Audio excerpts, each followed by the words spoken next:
Malam itu, angin dingin menyapu lereng Gunung Gede. Seorang pendaki bernama Andi bersama 3 temannya, Doni, Budi, dan Rina, berencana untuk mendirikan tenda di kandang badak sebelum melanjutkan perjalanan menuju puncak keesokan harinya. Hutan lebat di jalur itu terasa semakin menakutkan seiring malam tiba. Suara serangga yang biasanya ramai, mendadak hening.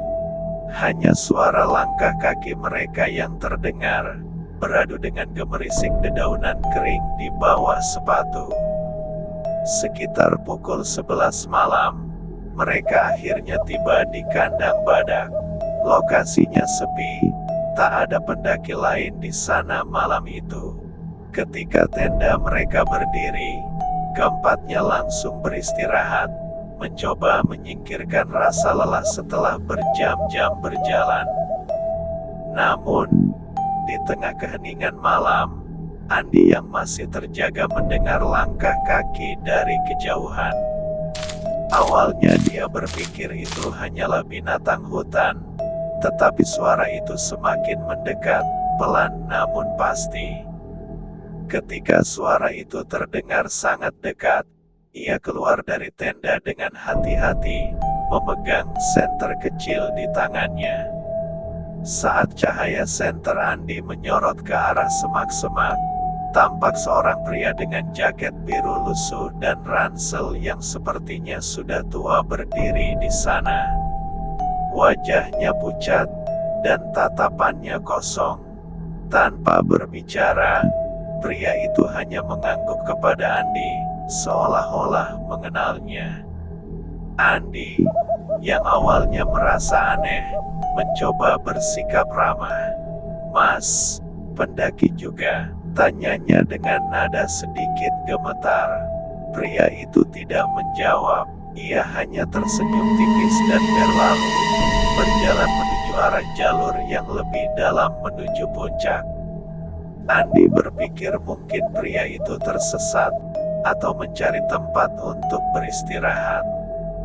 Dengan sedikit rasa khawatir, Andi masuk kembali ke tenda tanpa membangunkan teman-temannya. Keesokan paginya, setelah sarapan, Andi menceritakan kejadian malam itu kepada yang lainnya. Mereka mendengarkannya dengan serius, tetapi Doni hanya tertawa. "Mungkin itu pendaki lain, ngapain takut?"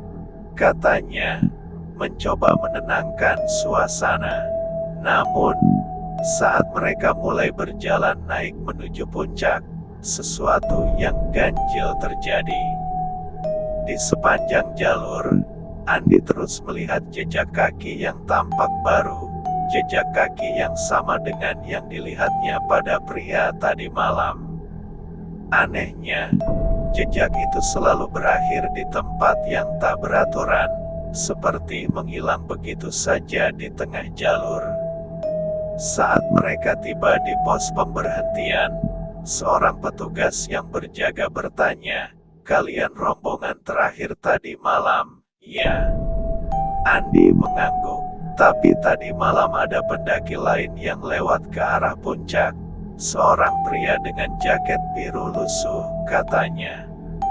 Wajah petugas itu tiba-tiba berubah pucat. "Kalian pasti salah lihat," ujarnya pelan. "Pendaki dengan jaket biru lusuh itu sudah meninggal beberapa tahun lalu. Dia ditemukan tewas di jalur menuju puncak. Banyak pendaki yang bilang, arwahnya masih sering terlihat berkeliaran." Semua diam membisu. Udara di sekitar mereka mendadak terasa semakin dingin. Andi merasakan bulu kuduknya meremang. Ingatan tentang pria itu dan tatapan kosongnya membuatnya bergidik. Dia mencoba menyangkal apa yang didengar, tapi perasaan aneh itu tak mau hilang. Perjalanan menuju puncak berubah menjadi lebih sunyi.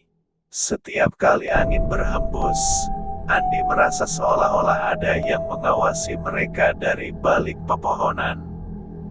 Di beberapa titik, Dia yakin melihat sekilas sosok pria itu berdiri jauh di depan mereka, mengawasi. Dengan jaket biru lusuhnya berkibar tertiup angin. Malam itu, ketika mereka turun kembali ke kandang badak, Andi tak lagi bisa mengabaikan perasaan mengerikan yang melingkupinya. Tatapan pria itu masih terbayang jelas di benaknya, seolah-olah arwahnya tak pernah benar-benar meninggalkan gunung ini.